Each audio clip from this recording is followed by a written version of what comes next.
Everyone is convinced AI is the future right now. They are putting life savings into AI stocks, their kids' college funds, their retirement accounts. But I'm going to show you something that actually terrifies institutional investors. It's called a bubble and it's about to pop. Look at what's happened in the last 18 months. AI stock valuations have tripled. Companies with zero revenue trading at 500 billion market caps. That's not fundamentals. That's hope. Pure hope. The multiple expansion is insane. We're seeing price to earnings ratios that makes no sense. And retail traders are FOMO buying at the absolute worst time. So here's the question I asked myself 3 months ago. Where should smart money actually go? And what I discovered changed everything. Let me break down the AI bubble for you. First, why is AI so overheated right now? Well, because AI companies promise revolution, but when the real numbers come out, most of these companies disappoint because their stock prices aren't based on what they make today, but because they're based on what people hope they will become years from now. And this is textbook bubble behavior. Here is how every bubble works. There is a pattern, of course. First, a new technology appears. Then, early winners explode. Nvidia, OpenAI, the obvious names. Then everyone rushes in. Now every retail trader owns an AI stock. And this is the dangerous stage. Prices stop reflecting reality. They start reflecting excitement. And what comes next? That's usually when the bubble breaks.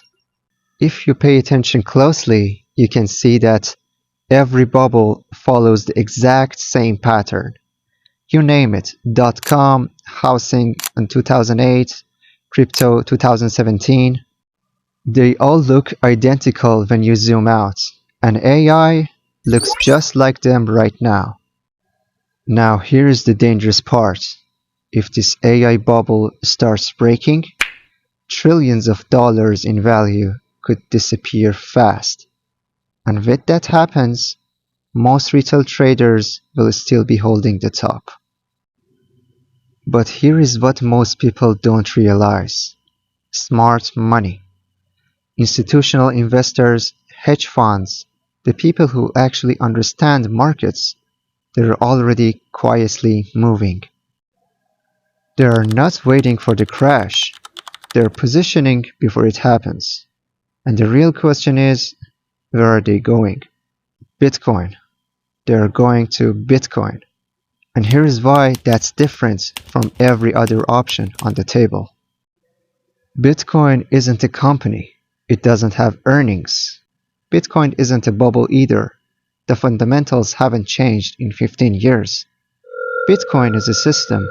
Decentralized, transparent, predictable. While everyone's chasing AI hype, Bitcoin just works. Now, when money leaves overheated markets, it looks for somewhere safer to go. That's how capital rotation works. Throughout history, when markets get uncertain, where does capital go? Gold, bonds, hard assets. Things that are predictable and stable. Bitcoin is the new safe haven for the digital age. When central banks print more money, investors usually move toward assets with limited supply, because when currencies weaken, hard assets tend to attract more capital. Institutions are already loading up. You can see it in the data. Corporate treasury purchases, grayscale inflows, spot ETF demand. Smart money is positioning for what comes next. But there is one more catalyst that most people aren't talking about. The Bitcoin halving. Every 4 years, Bitcoin has a halving event. It reduces the amount of new Bitcoin entering circulation by 50%. And you know what happens every single time? Major rally. Yeah, that's correct. Because when supply gets cut in half and demand is increasing, the math is simple. Supply shock plus increased demand equals price appreciation. Now let's talk about why 100K makes sense for Bitcoin. Current price is around 60K as of now. 100K is 54% move from here. Now in normal markets, 54% sounds like a lot. But in cryptocurrency, during a halving cycle with institutional demand, 2 times moves are routine. Now let me show you the catalysts driving this. 1. AI bubble bursts, and when it does, the capital needs a home, and Bitcoin becomes that safe home. 2. Bitcoin halving is in the near future. We've seen this pattern before. 3. Institutional adoption is accelerating. We have spot Bitcoin ETFs now, more than 500 companies holding Bitcoin on their balance sheets. And 4. Central banks printing money. Inflation hedge demand is real and growing. Now it's time to talk about the risk versus reward. What if Bitcoin never hits 100K level again? What happens? Bitcoin probably stays in the range, maybe it corrects, but the downside is limited.